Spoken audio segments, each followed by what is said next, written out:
మీ కుటుంబంలో ఏవైనా కోపతాపాలు ఉంటే వాటి విషయంలో సహనము, ఓర్పు కలిగి మృదువుగా మాట్లాడి సరిచేసుకోవాలి. అంతేగాని మీ పిల్లల ఎదుట ఏనాడు గొడవపడే ప్రయత్నం చేయవద్దు. మీరు మీ పిల్లల ఎదుటే మీ కోపతాపాలను ప్రదర్శించే ప్రయత్నం చేస్తే మీ పిల్లలు కూడా అదే నేర్చుకుంటారు.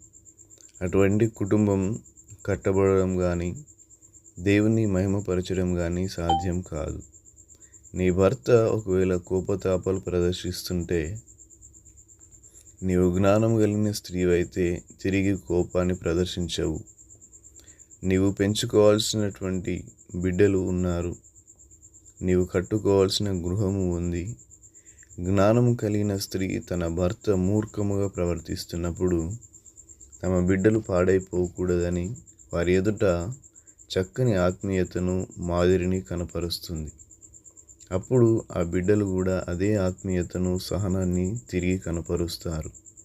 ప్రియ దేవుని బిడ్డలారా, మీ పిల్లల ఎదుట మీరు గొడవ పడుతున్నప్పుడు వారి మనస్సులలో మీ పట్ల ఒక అభిప్రాయాన్ని కలిగిస్తున్నారు. మా డాడీ చాలా దుర్మార్గుడు, ఇంటికి వచ్చాడంటే చాలు మా మమ్మీని తిడతాడు, ప్రశాంతంగా ఉండనివ్వడు. మా మమ్మీ ప్రొద్దున్నే లేస్తుంది, మాకు అన్నీ చేసి పెడుతుంది, ఇల్లంతా చక్కబెడుతుంది. కానీ మా డాడీ రావడం ఆలస్యం, మా మమ్మీతో ఇష్టం వచ్చినట్లుగా మాట్లాడుతాడు అనే ఒక చెడు అభిప్రాయం మీ పిల్లల మనస్సులో నాటబడుతుంది.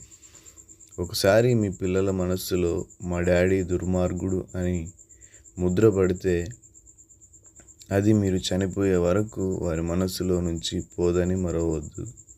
మా డాడీ చాలా కష్టపడతాడు, మా కోసం కష్టపడి ఇంటికి వస్తే మా మమ్మీ నరకం చూపిస్తుంది, ప్రేమగా మాట్లాడదు.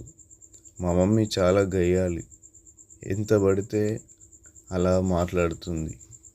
ఈ విధంగా మీ పిల్లల మనసులో చిన్నప్పుడే నీవు గయ్యాలి అని ముద్ర పడినట్లయితే నీవు చనిపోయేంత వరకు ఆ అభిప్రాయాన్ని ఎన్నడూ తొలగించలేవు. ఒకవేళ భార్యాభర్తలుగా మీ మధ్య కోపతాపాలు ఉంటే ప్రార్థనతో, దేవుని సహాయముతో వాటిని సరిచేసుకునే ప్రయత్నం చేయండి. కానీ ఎన్నడూ కూడా ఆ కోపాన్ని మీ పిల్లల ఎదుట చూపించవద్దు. మా నాన్న చాలా ప్రేమగలవాడు, మా నాన్న చాలా మంచివాడు, మా అమ్మ చాలా మంచిది. మా అమ్మ నాన్న వాళ్ళ సుఖాన్ని పక్కన పెట్టి, వాళ్ళ ఆరోగ్యాన్ని పణంగా పెట్టి మా కోసం, మా జీవితాల కోసం ఎంతో ప్రయాసపడ్డారు. ఈరోజు మేము ఈ స్థితిలో ఉన్నామంటే దేవునికి దగ్గరగా, దేవుని బిడ్డగా చక్కని ఆత్మీయతను కనపరుస్తున్నామంటే కారణం మా అమ్మ నాన్న అని చెప్పగలగాలి. ఇలా మీ బిడ్డలు మీ గురించి చెప్పేవారిగా ఉండాలి. ఒక చక్కని తల్లిగా, ఒక చక్కని తండ్రిగా మీ పిల్లల హృదయాలలో మిగిలితే ఎంత అద్భుతంగా ఉంటుంది. తండ్రి ఏది చేయుట కుమారుడు చూచునో దానిని చేయును. యోహాను సువార్త 5వ అధ్యాయం 13వ వచనం. Thank you. God bless you.